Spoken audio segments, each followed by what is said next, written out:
bem-vindos, esse é o Pode. Sim. Você?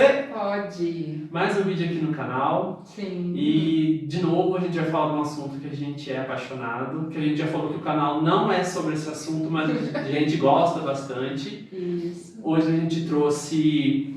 Ele foi nosso professor, né? É nosso amigo. E a gente vai conversar sobre o quê, Pri? Constelação, mas na área jurídica, né? Nos processos, nesses emaranhados aí que a gente às vezes tem nessa questão jurídica, né? Então, como olhar a constelação, né? Nesse processo?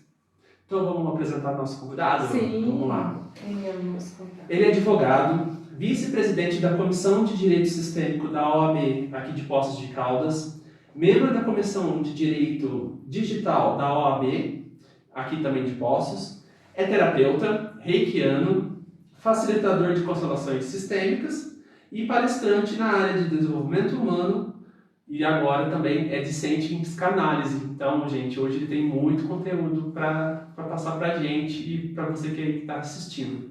Com muito amor, nós recebemos Júlio Eduardo Mendes. Bem-vindo, Júlio. Valeu, obrigado. Nossa, Agradeço a oportunidade de compartilhar esse momento com vocês e para quem nos assiste. É sempre uma grata satisfação, muita alegria mesmo que eu recebi o convite. Nós também agradecemos, né? Porque é um assunto assim que a constelação, eu sou apaixonada. Quando eu percebi essas questões do jurídico, foi assim algo que eu também me apaixonei muito, porque às vezes a gente fala, nossa, essa área não combina com isso, e quando a gente vai ver, tá tudo interligado. Então, assim, um profissional, né? Nosso Podemos professor, dizer, né? isso. Formou a gente. Júlio, conta pra gente como é que a constelação está sendo vista no campo jurídico? Como que os advogados têm trabalhado com ela? A constelação no campo jurídico ainda é vista com uma certa ressalva.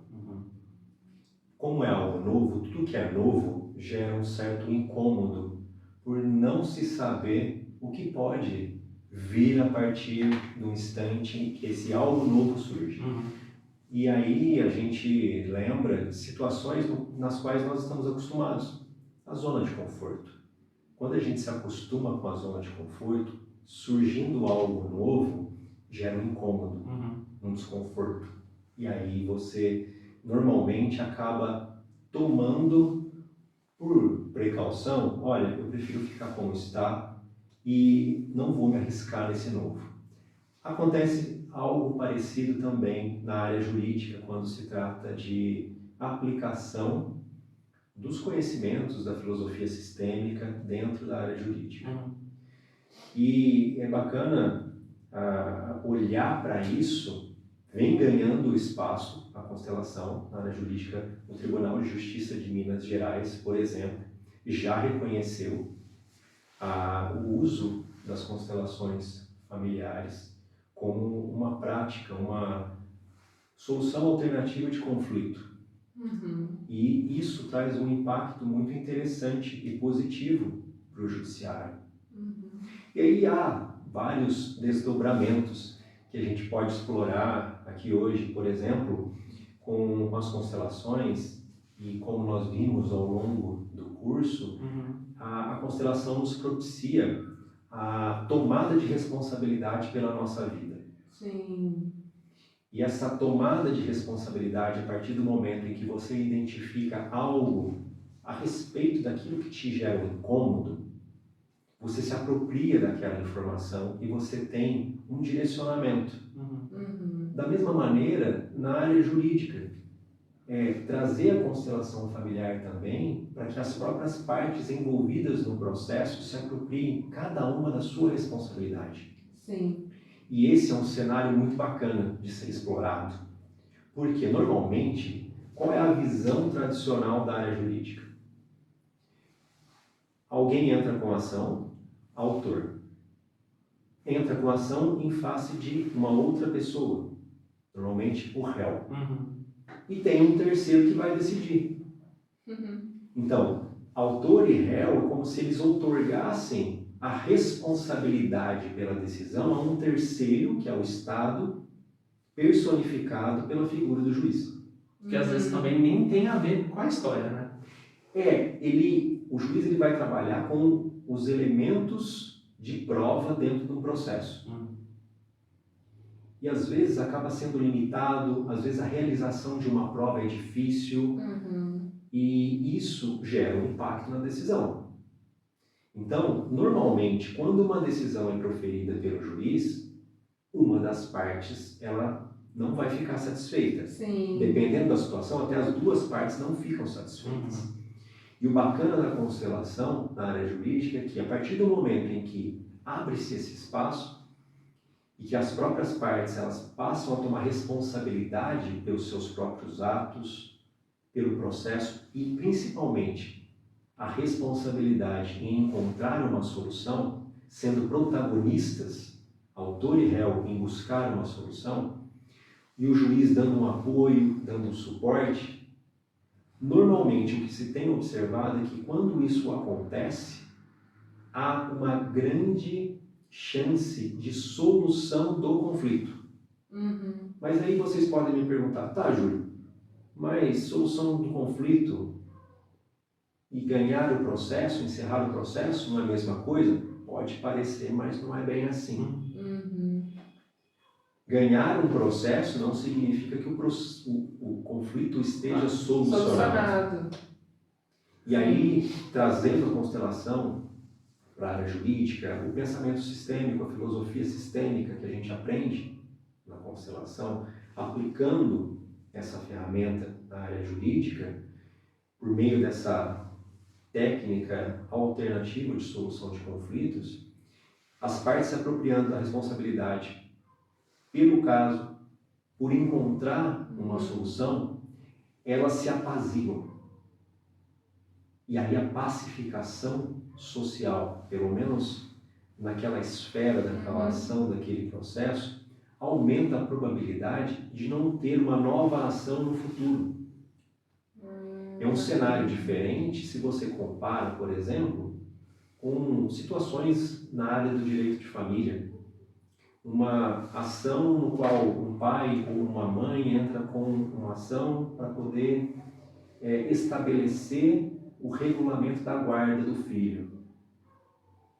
E aí, dependendo da situação, pode acontecer de forma conflituosa, e aí há vários desdobramentos também que a gente pode explorar aqui no campo também da visão sistêmica, mas partindo desse exemplo que eu dei na ação de guarda, e a regularização dela para que ou o pai ou a mãe consiga visitar o filho, a visitação e tudo mais, sendo conflituoso a relação entre o homem e a mulher, do qual foi gerado esse filho, e aí a gente percebe em alguns processos a mistura e a confusão que mãe e pai, eles acabam confundindo a relação maternal e paternal com a relação de homem e mulher, a relação de casal que já existiu um dia, e foi justamente dessa relação de casal que o filho foi gerado. Então, situações mal resolvidas da relação de casal acabam reverberando e gerando um impacto negativo na relação maternal e paternal que impacta diretamente a criança. E, com base da visão sistêmica, cada um se apropria da sua responsabilidade no seu lugar,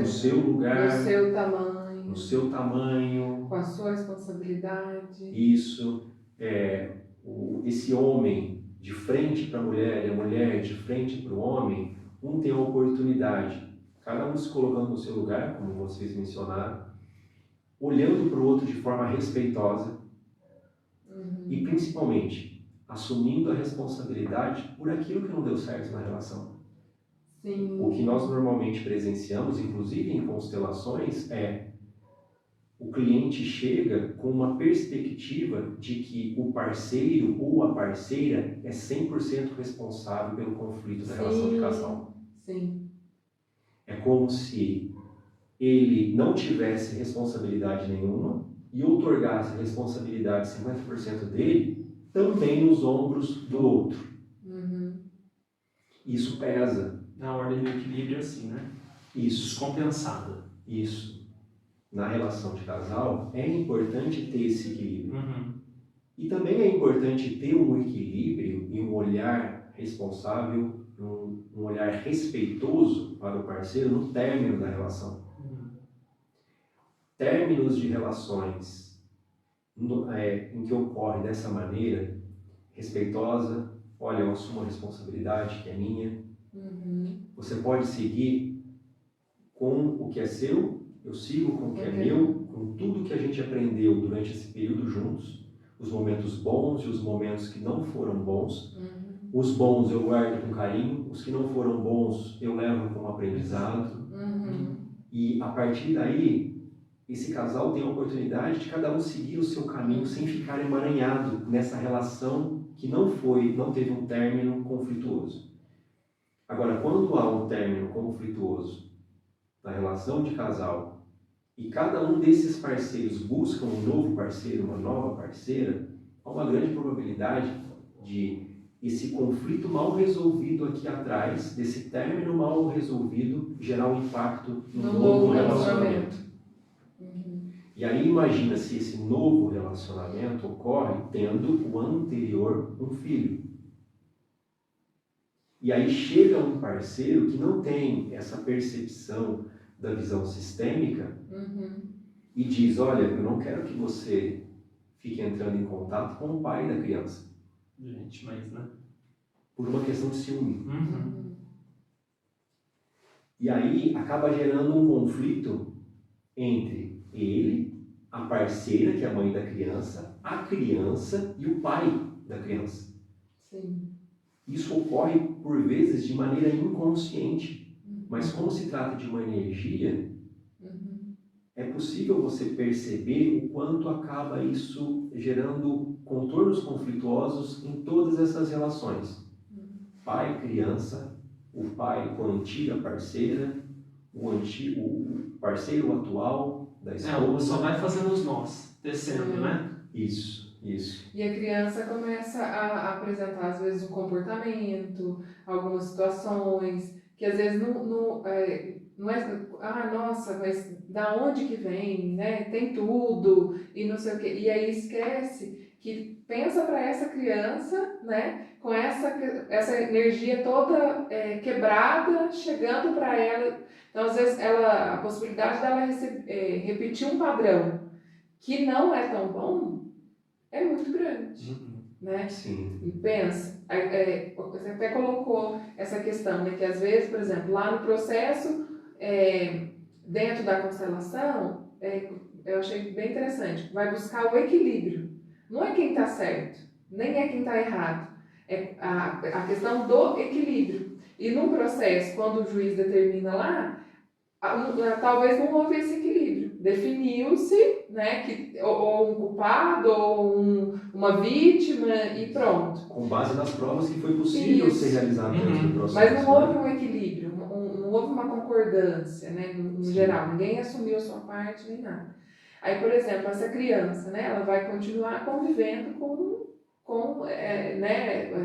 nesse ambiente, e aí depois lá na frente, às vezes ela pode repetir esse padrão, né, de às vezes ter um casamento e não ter essas questões, e de novo por essa questão jurídica, e tem muito isso, né, às vezes a pessoa tem uma questão resolvida aqui no jurídico, logo está resolvendo outra questão, por ser um desequilíbrio, um emaranhado dela.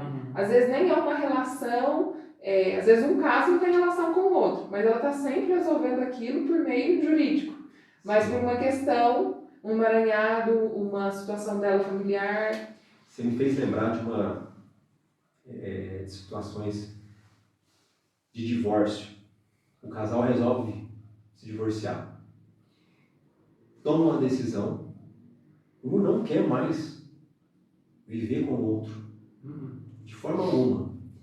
Conscientemente, falando, eles deixam isso bem claro.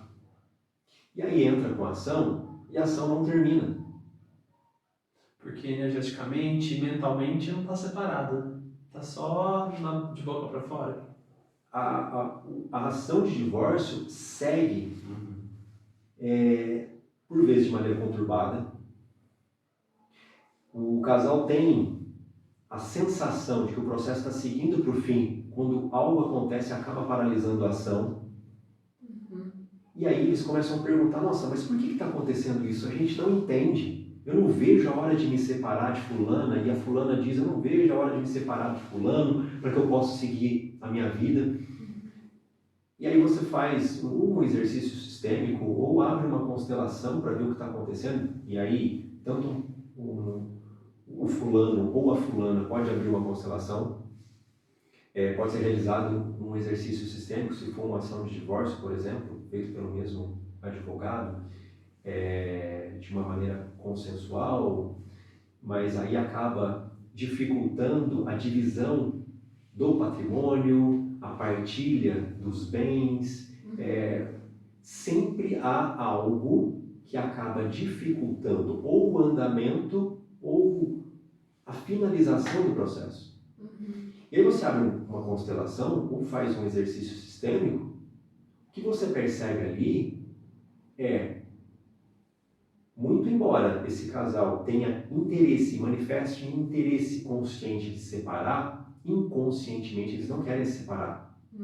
E a ação, ela não pode terminar porque é o único elo que mantém os dois juntos. Sim. E às vezes um processo também só para ser visto, né? Ou a mulher, ou o homem quer ser visto na relação, o que às vezes não acontece. Aí faz um processo de separação justamente para isso, né? Para movimentar essa energia, opa, agora acho que eu estou sendo visto. E às vezes, muitas vezes não tá só emaranhando mais, né? Isso. E aí, mais uma vez, a questão da responsabilidade. Responsabilidade por si, responsabilidade pelos seus sentimentos. Até tem uma professora, ela diz, principalmente essas ações de direito de família, que há muitas questões emocionais revestidas de processo jurídico. O quanto a carga emocional, a parte emocional conflituosa não resolvida dentro de cada um, gera muitas barreiras, obstáculos, empecilhos para que, às vezes, uma ação caminhe bem. Sim. Talvez até de um sistema, né, da pessoa, que venha de alguma reprodução ou de alguma exclusão do passado para se mostrar agora, né? Sim, também. A gente estava até falando de filhos, né? Divórcio, envolvendo filhos, tudo mais. É também possível perceber, dependendo da situação, quando o casal resolve realmente se separar, está em vias de se separar, nesse momento, a criança sente. E ainda que os pais se separem fisicamente, até o caminhar do processo, finalizar o processo, para ter uma decisão reconhecendo ali o divórcio, homologando o divórcio, pode ser que essa criança adoeça várias vezes. Sim. Ela sente. E aí pega a criança, leva no hospital, passa no pediatra, com o médico, o que essa criança tem? Ela não tem nada. Só que, para quem tem um olhar um pouco mais atento, o que é que está acontecendo no ambiente onde essa criança vive? Qual é a carga emocional que ela está vivenciando? Está existindo algum tipo de conflito? Há algo mal resolvido no ambiente dessa criança? Quando você identifica que os pais estão ali numa fase de separação, às vezes uma separação, um divórcio conflituoso e tudo mais, isso se acentua ainda mais. A criança sente que a criança ela quer ter os pais juntos, unidos. Só que a criança ela não tem condição de perceber conscientemente que a relação de pai e mãe é eterna, não se desfaz. Mas a relação de homem e mulher, de casal, essa é possível ser desfeita. E a vida continua.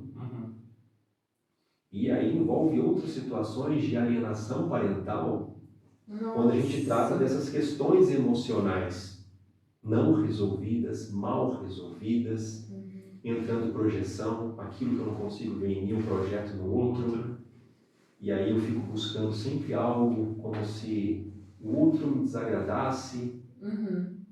que a gente já viu também nos nossos encontros, Sim, ao longo do curso, sim. e até quem tiver interesse em saber um pouco mais sobre isso, venha participar com a gente. A 7ª turma de constelação está aberta, gente, para as inscrições. A gente vai deixar os contatos aqui do Espaço CRI para vocês entrarem em contato e quem sabe fazer a formação. Para mim foi uma mudança de vida.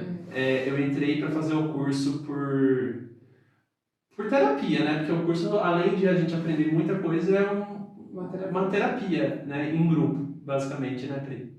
E até ele colocou a questão da projeção, o meu autoconhecimento começou pela sombra. Quando eu consegui reconhecer a questão da sombra... Vamos explicar o conceito de sombra, que acho que as pessoas não... É a projeção, né? Uhum. Exatamente, é o que ele estava colocando. Aquilo projetar no outro, né? Aquilo está me irritando, por que está irritando, por que incomoda, né? E na hora que você assume, fala, não... É meu. Tem, né, vamos pegar o irritante, né, a pessoa é irritante, mas o que irrita nela, né? Quando você chega no X da questão e percebe que aquilo é seu, nossa! Então, assim, e o quanto de tomar energia... a responsabilidade para si, né? E eu sou de exatas, né? Quando eu percebi o quanto mesmo de energia voltando... É quantum, né? Isso. Quantum. Voltando, é impressionante. Porque às vezes você não tem energia, o dia a dia aquilo ali conturbado, às vezes você quer estudar e não consegue, quer fazer um projeto e não consegue. Aí eu até brinco, sabe? Porque eu parecia caçadora de Pokémon, assim, né? Tem uma energia minha ali, pode me devolver. Tem uma e isso foi... Você fica com a sua e um retorno. Isso. Amigo. Né? E a posição da pessoa, o quanto a pessoa melhora. Sim. Assim, a relação melhora, o ambiente, né? Às vezes você fala, nossa, mas ela nem tá me irritando mais, né? E saber que era uma energia deixou de sua que incomodar estava ali. e passou a ser só Eu informação. penso que no jurídico, assim, a quantidade de processo que deve existir por esse emaranhado da projeção deve ser... Sim, na relação... Assim, né? Sim, na relação de casal...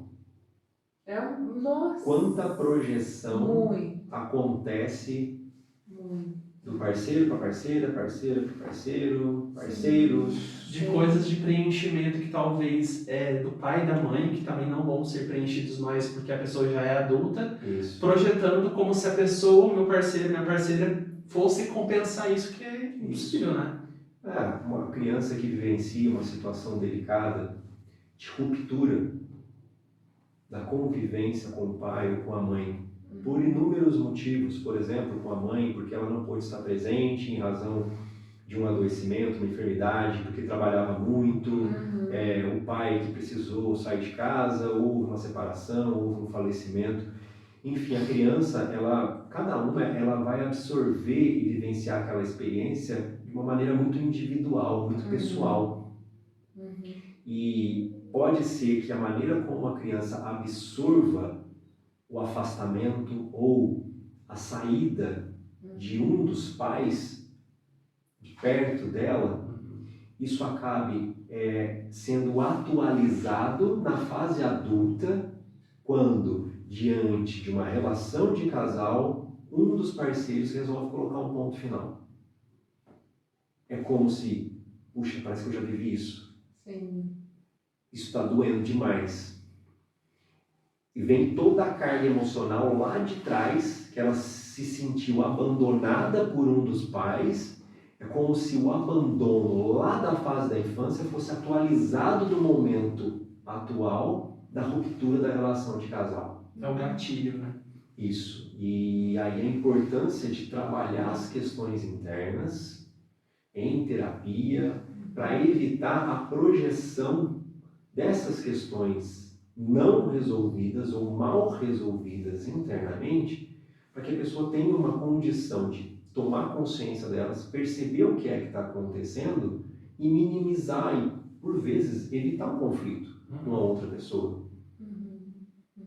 Daí a importância de tudo isso que a gente está falando, um pouco de processo, constelação, terapia, tudo mais. Sim, sim. Júlia, a gente queria saber como foi a sua trajetória.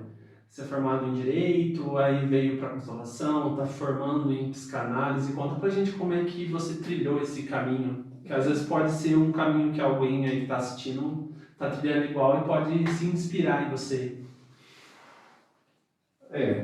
Foi bem marcante. Num momento importante da minha vida. Eu estava com várias interrogações a respeito da área jurídica, se era mesmo. Eu sempre gostei da área psi, mente, consciente, inconsciente, e como se eu ficasse ali meio dividido, sabe? E chegou um momento em que eu consegui ter um contato com uma amiga que trouxe várias informações a respeito de constelação. E em São Paulo, eu moro lá, né? Em vários locais por onde eu passava, sempre tinha alguém na minha frente, na fila, comentando a respeito de constelação. Olha! Que coincidência! A gente sabe que coincidência não existe, viu, gente? E não foi uma, duas, três, quatro, cinco vezes, não. Até que eu falei assim, pô, vou parar, eu preciso observar isso com calma, porque está batendo na minha porta. Já faz um tempo, eu vou olhar com calma para isso. Aí surgiu a oportunidade de fazer o curso, fiz o curso, me identifiquei bastante, porque fez muito sentido para mim as ordens do amor, a maneira como é estruturado, toda a filosofia sistêmica. E eu percebi que dava para aplicar na área jurídica. E quando eu percebi que dava para aplicar na área jurídica, várias questões começaram a surgir. Como poderia ser aplicado, que a gente já está conversando aqui, que é possível, mas principalmente no exercício da advocacia. É muito bacana trazer a filosofia para o exercício da advocacia sem precisar constelar. Sim. Porque o advogado que tem o conhecimento da filosofia sistêmica, ele presta atenção do papel dele na relação com o cliente, o papel dele na relação com a parte contrária, com o juiz, com o Ministério Público, com todos os envolvidos no processo. Não se emaranha no processo, né? Isso. E o importante é o advogado com esse conhecimento, ele perceber: eu estou a serviço do conflito, ou eu sou um instrumento para a solução. Eu estou fomentando o conflito, ou eu estou proporcionando uma abertura e um caminho para a solução. E há vários colegas que não têm essa percepção. Acabam misturando situações da vida pessoal, e aí, mais uma vez, conteúdos emocionais não resolvidos ou mal resolvidos internamente, que reverberam e geram impacto no tratamento da ação do cliente. Sim. Vamos pegar um advogado, vamos voltar mais uma vez para a questão da separação, que eu acho que fica mais próximo da realidade, né? Sim. E, de certa forma, toca cada um de nós. Um advogado que vivenciou uma separação com a esposa, e a separação foi conflituosa. E aí ele atende, recebe clientes que passam por situações parecidas. Sim.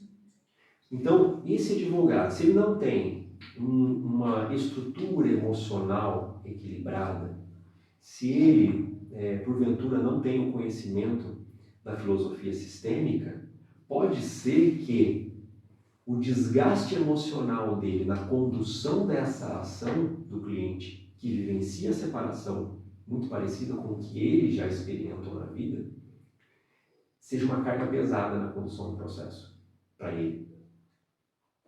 E pode ser que ele se encontre tão envolvido e misturado ele já não consegue perceber o que é dele, o que é do cliente dele, o que é da ação, que ele acaba adotando na construção da petição inicial, de um recurso, de uma manifestação no processo, de uma linguagem mais carregada de uma emoção conturbada.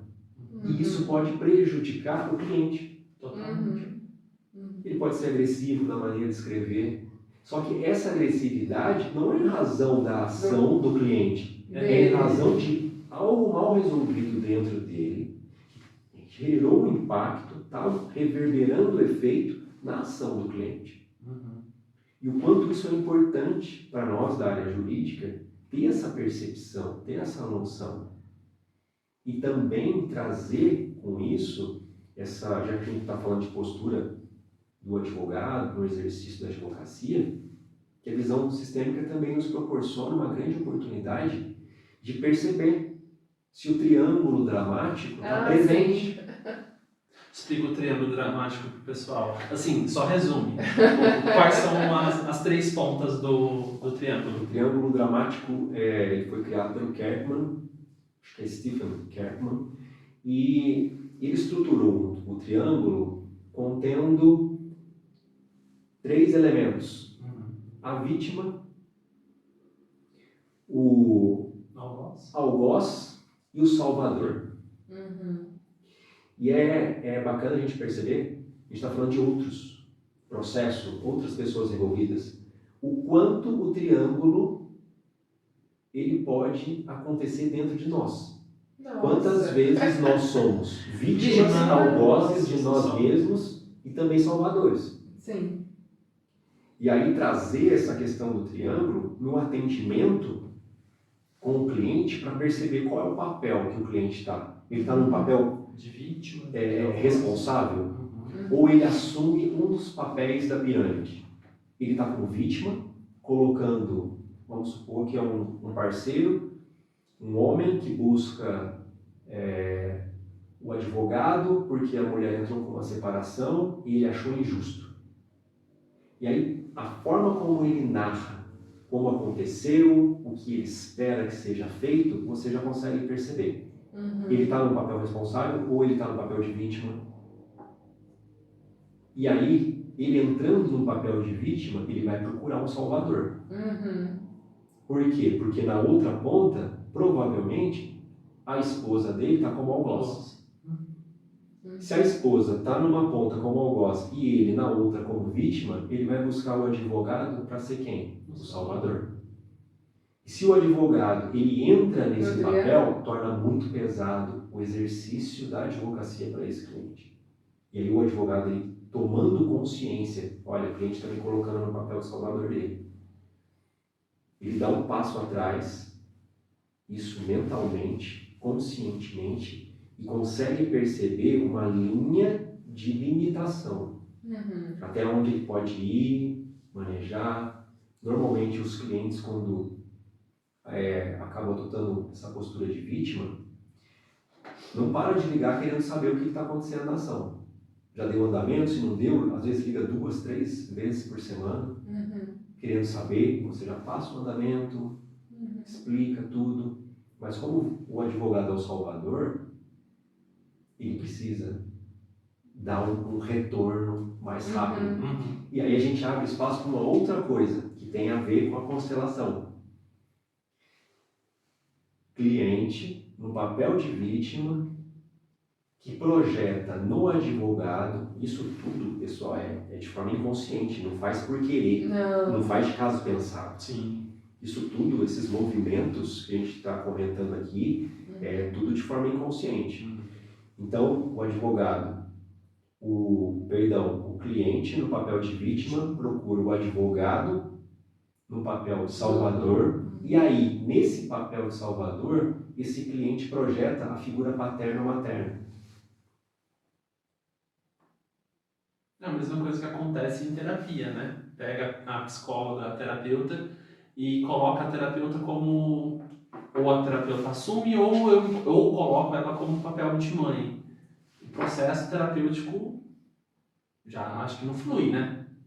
Basicamente. A pessoa não toma a sua responsabilidade, Então, o seu joga lugar, pro outro né? O que a gente colocou, né? Não equilibra.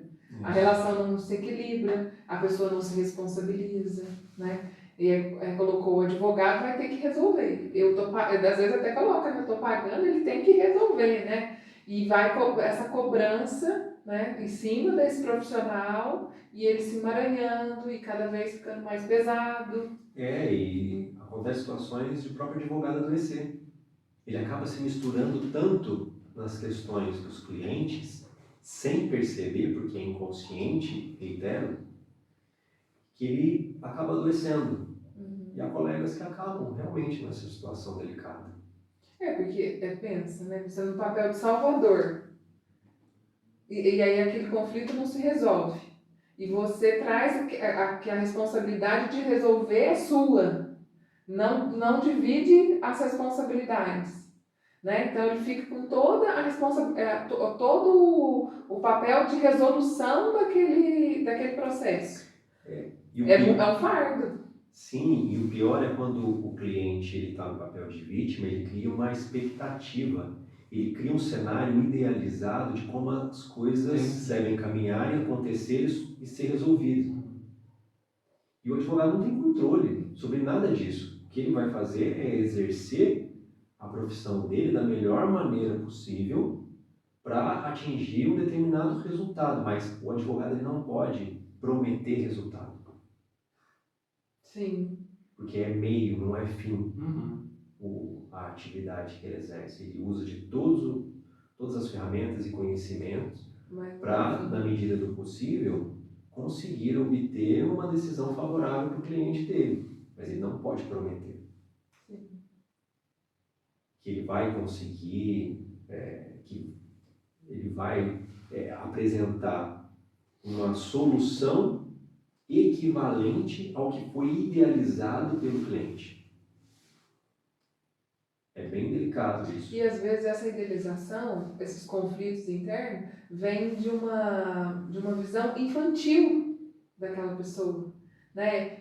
Imatura. Então a expectativa também, né? de uma criança. Então a expectativa, ele não vai conseguir nunca alcançar essa expectativa. E muitas vezes a pessoa se coloca diante do processo assim, né? Infantilizada, com o olhar machucado, mas imaturo, né? Dessa questão. Então, como que ele, no papel de salvador, vai conseguir garantir a expectativa dessa criança, né? Que está diante dele? É uma das ordens da ajuda, né? Eu só ajudo um adulto como adulto. Isso. Tem como ajudar de outra forma, né? Sim. Tema para o próximo vídeo, hein, gente? Ordens da ajuda. Pessoal, cada vez eu fico mais apaixonada pela constelação, pelas suas aplicações. Espero que vocês estejam gostando aí dos nossos temas. E vamos fazer a nossa pergunta surpresa para o Júlio? Pergunta surpresa? Assim, ela pode ser profunda, filosófica ou não também. Nessa toda a sua vivência, lidando com pessoas, com clientes, família, amigos, enfim, relacionamentos assim, para você, o que ainda é possível criar? A gente gosta das caras, gente. O que é possível criar? Em qual contexto? No seu contexto. O que é possível criar? É possível criar mais consciência a respeito da responsabilidade de cada um, o seu papel, por meio de um trabalho cuidadoso, terapêutico, responsável e com amorosidade. Sim. É a palavra, gente. Sempre. Amor. Bota amor nas coisas. E a consciência. Isso é interessantíssimo, porque os grandes processos, as grandes mudanças, o mudar é pela consciência. Sim. Isso para mim, assim, foi um divisor de águas. Olhar com consciência, agir, né, essa questão, mas com base no quê? Então, quando traz ali as ordens da ajuda, as ordens do amor, a consciência sobre aquela relação, ela muda de proporção, né? Sim. Não é eu tô certo, você tá errado, eu sei, você não sei. Então, qual que é a minha função aqui? Qual que é o meu lugar? Aonde e não é o mesmo, né? Então, por exemplo, nessa situação aqui, eu tenho a minha hierarquia e o meu lugar. Nesse convívio, qual que é a minha situação? Qual que é a minha hierarquia? Qual que é o meu lugar? Muito bacana. Consciência e responsabilidade são duas palavras que geram, assim, um ano. E por aí vai de reflexões. Sim. Por exemplo, consciência e responsabilidade do seu momento atual. Consciência e responsabilidade dos seus sentimentos. Consciência e responsabilidade das suas sombras. Nossa, isso é muito importante. Consciência e responsabilidade, aí, depois quando você entra em contato com as suas dores, com as suas feridas emocionais, você tem uma probabilidade, uma oportunidade de olhar com consciência e responsabilidade para a ferida do outro, para as dores do outro, para as sombras do outro. Olhar com consciência e responsabilidade que nem sempre o outro vai estar no mesmo estágio que você. Nossa, sim. E aí não exigir do outro que ele pense da mesma maneira que você. Quanto tempo você levou na sua vida para ter os pontos de vista que você tem hoje? Sim. E ao longo da sua vida, ao longo do seu processo terapêutico, o quanto pontos anteriores foram ajustados, modificados, até a visão de mundo que você tem hoje. Então, por vezes, exigir que o outro pense como você, porque é bacana o que você vivencia a partir de tudo que você já estudou e já viu, às vezes pode gerar um impacto negativo e conflituoso, porque a pessoa não está preparada, não é o momento dela, cada um tem o seu processo. Então, por isso que eu digo, o olhar consciente com responsabilidade, isso é muito potente.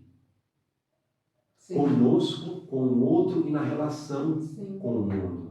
A maneira como você vê a vida, a maneira como você olha para outra pessoa. Quando você entra, assim, de forma mais profunda em contato com as suas dores, com as suas feridas, abre como se fosse assim, uma janela para você conseguir olhar o outro com um olhar mais compassivo. Sim. Mais empático. Mais empático e ouvirem de forma empática o outro. O que tempos atrás, nossa, fulano está reclamando de novo disso. Hoje, quando você entra em contato com as suas dores, pode ser, olha, eu estou aqui para te ouvir. E não é numa posição assim de maior, Nem mas você consegue ter uma relação melhor. Não esse sabe mais, não é, e de gratidão, de poder estar naquele papel, né? Nossa. Sim, e isso traz a oportunidade também de a gente falar rapidamente, a gente está falando de exercício da advocacia, o quanto a filosofia sistêmica pode contribuir para o exercício da advocacia, para a área jurídica, e também a CNV, a comunicação não violenta, o quanto pode contribuir também para o exercício da advocacia, para a área jurídica e para as relações entre as pessoas. A gente está falando aqui de tomada de consciência e de responsabilidade pelas nossas sombras, nossas feridas e tudo mais, e o olhar compassivo para o outro e consigo mesmo, a CNV também abre um espaço para isso, porque tomando consciência e assumindo responsabilidade, você consegue, por exemplo, encaixar nos passos básicos da CNV, que é observar. Qual o objetivo, né? Qual é o pedido? Isso, o que está acontecendo? O que o outro, num momento lá atrás, para mim, eu ouvia como reclamação, mas que agora não é mais uma reclamação. Eu consigo, por meio da escuta empática, observando, perceber que tipo de sentimento está envolvido ali, quando ela relata, mesmo sem dizer qual é o sentimento, mas por meio do relato, que tipo de sentimento está envolvido ali? Qual necessidade da pessoa não está sendo atendida por mim e por isso ela fala da maneira que fala? E da mesma maneira, eu posso observar, posso manifestar para o outro o quê? Que algum sentimento que eu percebo quando o outro age, fala ou faz alguma coisa que eu percebo que dessa maneira de agir, falar ou comunicar comigo não é bacana porque não atinge ou não assegura uma necessidade minha. E aí eu posso fazer um pedido mais consciente. Olha, fulano, sabe quando você aumenta o volume para falar comigo? Eu não me sinto legal. Me gera uma angústia, me gera um desconforto muito grande. Então, na próxima vez, quando você for conversar comigo, será que dá para modular o volume da sua voz? Quando você aumenta o volume, eu me sinto desrespeitado. E respeito para mim é importante. Então, eu consigo passar para ele o que eu sinto, qual é a minha necessidade que não está sendo atendida, que é a maneira respeitosa de falar, e eu faço um pedido mais consciente. Assim, eu trago a responsabilidade para mim e não jogo direto para o outro. Eu não, por meio de acusação, que é normalmente o que acontece. E quantas vezes nós nos deparamos na área jurídica com vários diálogos como esse numa mesa de audiência.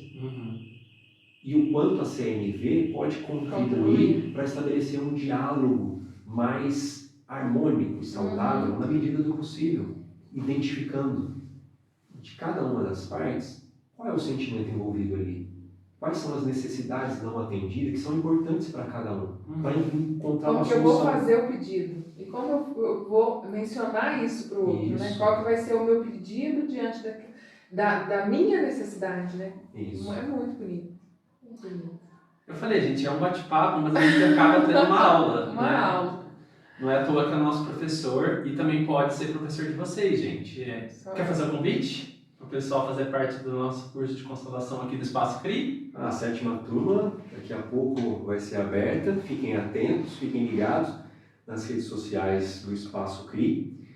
E daqui a pouco vai surgir aí os primeiros informativos a respeito dessa 7ª turma. Venham conhecer, vale muito a pena. E é isso.